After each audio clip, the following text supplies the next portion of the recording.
welcome to this Mark's Reviews and Tutorials videos. We're talking about BMW reversing cameras here. You would know that they have got a integrated system with the handle and camera set up here.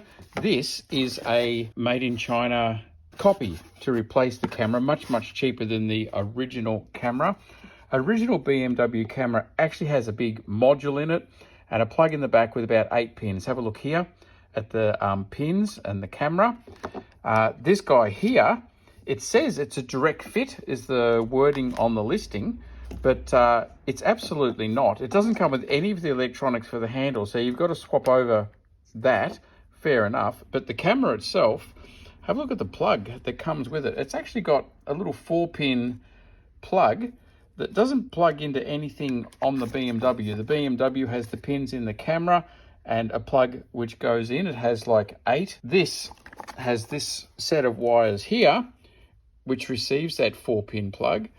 And then here you've got wires to join on, actually to the power, and I looked up the instructions, and this is a cable. It's not a very long cable, this one, but this is an RCA plug, which is going to take that video signal back to your head unit. Here's your long cable. So if you actually install this, you have to replace the loom. Now, truth is, with BMWs, I spoke to a BMW dealer, and he said to me that probably most often the thing that actually goes is the cable. So the cable from the camera back to the head unit is the thing that actually gives out and goes rather than the camera. In my case, it was the camera that gave out. So I do not need to replace the cable. I can use the existing one in the car. So if you've got the cable that's gone, then maybe you can look at something like this. If you're just after the camera, then you are much better off to get a camera module, either new. They are dear as fire from BMW, unfortunately. Like a webcam, this was $60 for all of this, but the webcam is closer to $800 or $1,000 from BMW. So try to get one secondhand if you can, or some other source. But this system, as soon as you see all these extra wires, see there's the long wires which are then going to run back through to your head unit, and then you've got to wire this directly into your head unit and tap in and cut in. Not doing that. I'm not destroying the camera system on my car because the screen and the dash is great. The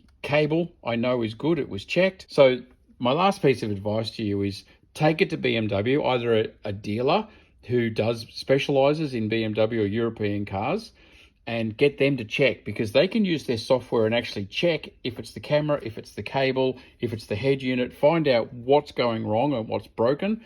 Got to start there before you start throwing parts at it, particularly before you go and stick and copy parts, which is going to totally render your system very different, and just an enormous amount of work to put this in and run a camera. You know, I've got an X3 over here. You're talking about running a camera from the tailgate up through the roof, probably who knows where, through to the head unit here. It's just an extraordinary amount of work. So not going to happen. So there you go. Anything that's got this little single wire coming out to a 4-pin, and as I've gone through all of the listings, most of them have this. That is not compatible with BMW. This is only if you're going to replace the whole system all the way back to your head unit and screen under the dash.